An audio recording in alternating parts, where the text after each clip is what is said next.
Hi everyone. I am so pleased to welcome a guest back to our show who was actually one of our favorite guests in last season. The first time I met him was actually in Penettan, BC at his ranch, the McLennan Ranch.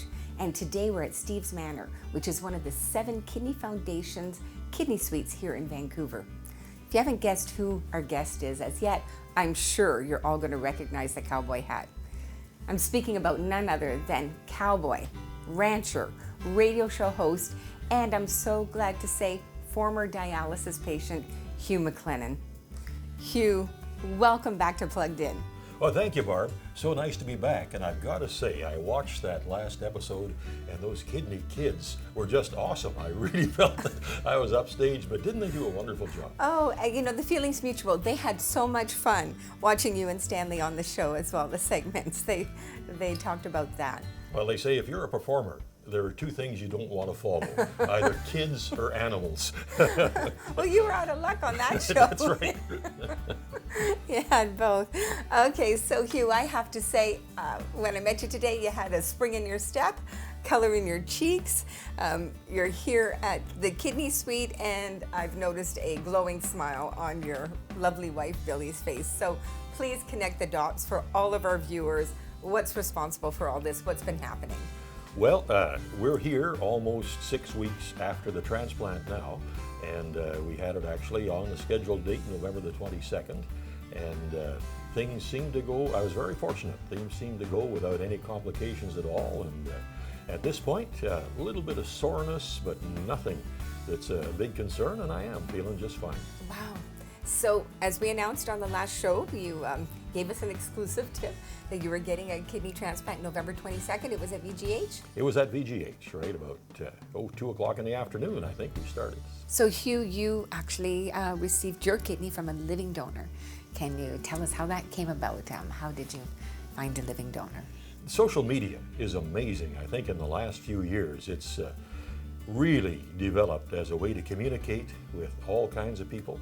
And after I found out that my kidneys were definitely not going to recover, I somewhat reluctantly put up a rather personal Facebook post describing my situation and explaining the transplant process and how to register to be a donor if someone felt that that's what they wanted to do. And we got a lot of response from that. About a week later, Billy and I were driving into Kamloops. We had the radio on, listening to local radio personality Lewis the Big Rig McIver on the country station.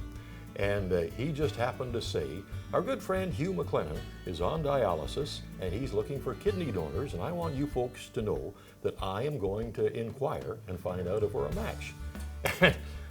We just heard that on the radio, and he hadn't told me, but a little later he communicated with me that he was coming down to Vancouver for the testing, and he didn't know yet if we'd be a match or not, but he definitely was following through on that. Okay, so Hugh, November 22nd was the day of the transplant. Is that right? Right. Right, okay. So tell our viewers, we got to hear, share that day with us. What went on? How'd it go?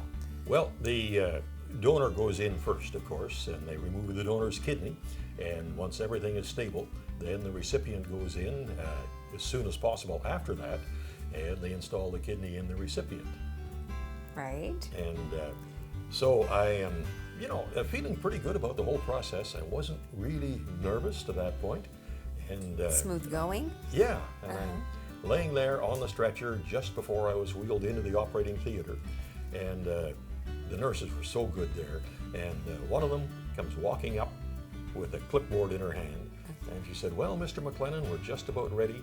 I know we've had a long checklist of a lot of conditions to meet, and we've met most of them, but there's one more item that we have to take care of just before we take you in there. Okay. And she said, I don't want to raise your stress level too much, but this is what it is.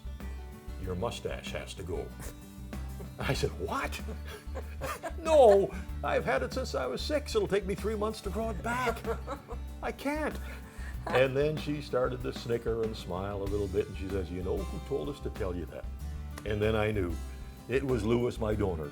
The last words he said before they wheeled him in was, make sure you tell Hugh his mustache has to go. Well, he must have been in a great mood in order to come up with something like that. Oh, he is so upbeat. And So then, just before I went in, I got Billy to get her little camera, take a close-up of my face, and we photoshopped the mustache off and sent the picture to Lewis. You know what? A comedic factor, even when you're being reeled in. That was kind of the mood, just as, you know, they're starting to put the IV anesthetic in, and we're still kind of snickering about it.